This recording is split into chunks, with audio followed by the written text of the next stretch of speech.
Sleaze, Fram. Biggest opening box office ever for Zendaya, I guess, if you put those conditions on it, because Challengers opened up at number 1 this weekend, 15 million. I mean, that is her biggest opening weekend for a live action original, knocking out her biggest hits like Spider-Man, Dune Part 2. However, the second Dune movie still in theaters. That means that Zendaya movies are responsible for 26% of the weekend box office. This movie looks right up your alley. When's the last time a threesome movie was number 1? Yeah. Tell me that. 15 million. Yeah. It's got a little tennis in there, too. And a little tennis thrown in. A lot of balls, Unsung a lot of bouncing hero. balls and swinging, and it all works. Unsung Hero, 7.75 million, which I went to see. True story about this band For King and Country and how they made their way over from Australia. Godzilla X Kong, The New Empire, 7.2 million, followed by Civil War and Abigail. Barnes, how many of those movies have you seen? Absolutely none. You know, I'm not a big movie. It takes a lot to get me in, but I'll watch it when it comes down, the streaming channels. Is Jennifer Aniston still in your top 5? I don't believe so, no. What? I think I don't remember.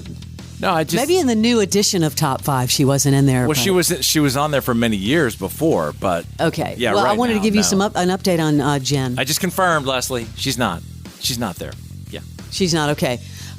This, I had no idea. She's producing a reboot of the comedy 9 to 5. I thought that was a joke. I kept seeing that pop up, but that's going to be huge. The new version is being teased as a reimagining.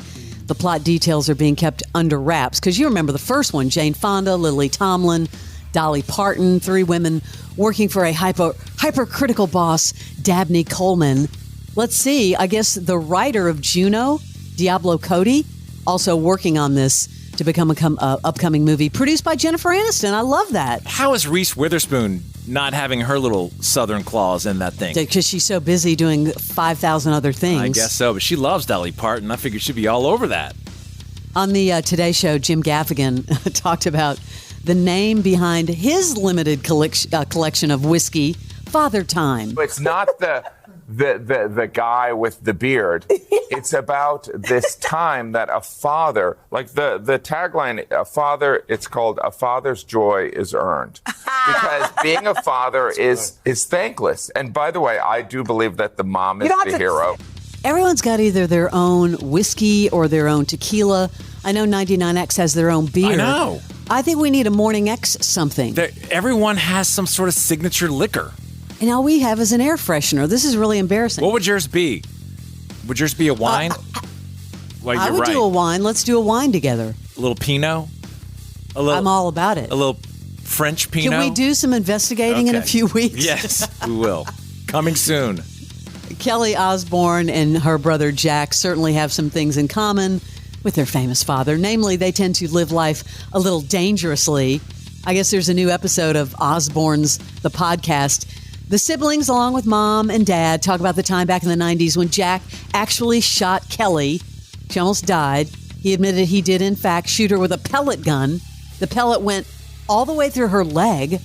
Now, ordinarily, this wouldn't be life-threatening, but Kelly explained the tiny hospital in the middle of nowhere, England, in the 90s wasn't properly equipped to deal with the aftermath of the accident. Their x-ray machine wasn't working, so they got this long Q-tip, wrapped it in a gauze, and dipped it in iodine, and poked it through the hole to make sure that there was no bits of bone.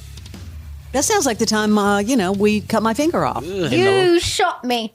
In the leg. And I almost died. Yeah, but come on. What kind of gun was it? It was a pellet gun, but... Right. Mom, it went straight through my leg and out the other side. You can still kill someone with a pellet gun. Those pellet guns are dangerous. I've got my AK-47 pellet gun with the red, the little laser on top. It's my snake killer. Jack acted like it was no big deal. I know. Come on.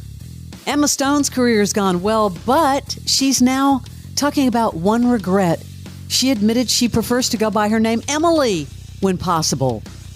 Yeah, I guess when she was asked if she could correct a fan who called her by her real name instead of Emma, she's like, no, that would be so nice. I would like to be Emily. So after all these years, now she's saying she'd like to go by Emily. You know how many headlines that has... That's a lot of headlines. ...received just because she's saying she wants to change like 2 letters? Well, she had to go by Emma. She changed it to Emma because there was already an Emily Stone that was an actress. But Emma's good. I like Emma. I like Emma. A lot. Oh, you're going to be shocked by this. We've been talking about the memoir from Rebel Wilson. Yeah. Dealt a little blow. Yeah, the portion of the book about Sacha Baron Cohen is being redacted by HarperCollins for the UK version. Oh, I saw that. Yeah.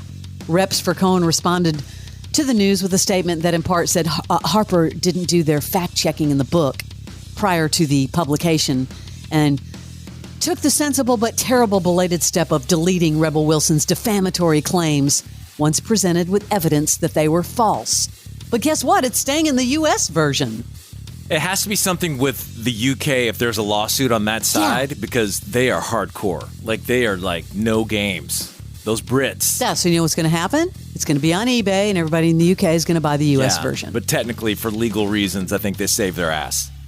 I know that you were losing sleep over this. Kylie Jenner is reportedly not pregnant with Timothée Chalamet's baby, despite the rumors. I can rest. Because this comedian, Daniel Tosh, talked about it, said that they were pregnant. Anyway, they're not. He's the best. I love Daniel Tosh. Gwyneth Paltrow will be an empty nester soon, and she says she's not handling it very well.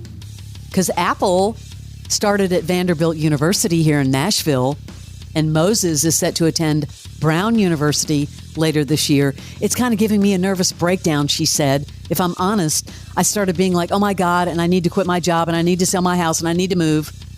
I guess, did you feel like that when you became an empty nester? No. You were like, hell yeah. I mean, it simplifies a lot of things. It's like, you can go where you want to go. Yeah. Dan Rather returning to CBS News nearly 20 years after stepping down as the anchor of the CBS Evening News and 18 years after he last appeared on the network. Returning to CBS program, this time he'll be the subject of an interview on CBS Sunday Morning. Remember, he left Why? 2 decades ago under tumultuous circumstances. Like, what was the whole thing? It was, you know what, I can look it up, but I do remember thinking, what were because it's been so long. Because his contract expired. They didn't renew his contract. Yeah, well, it said it ended 15 months later, but apparently he left under a cloud following a botched investigation into then-President George W. Bush's military record. Yeah. Take you back there. I know. Mess with the presidential stuff, you find yourself quickly on the outside looking in. I saw this story and thought about you. CBS already planning way ahead of the future of Survivor. Survivor 50. It's still 4 years away, but Jeff Probst says the plan is for the landmark season to feature a cast made up of nothing but previous players. Haven't they done that before? Yeah, All-Stars. They've done it multiple times. But isn't that amazing? 50 seasons. 50. It blows my mind, and he's been there from day one. He said the truth is we really do focus on 47 and 48, but we're already talking about 50. They started several years after we had already been established on the air. We went away for almost 2 decades. We came back, and they're still going. Unbelievable. Dudes had vacations, unbelievable, iconic vacations twice a year for 30 years. Do you think he kind of stays there, when it's over? No. I bet you they want it. You think he's living in some hut? Hell no. He's in some fancy, That's what I want. I want to know where he's Dude's staying. got the best gig ever. That's your celebrity sleaze.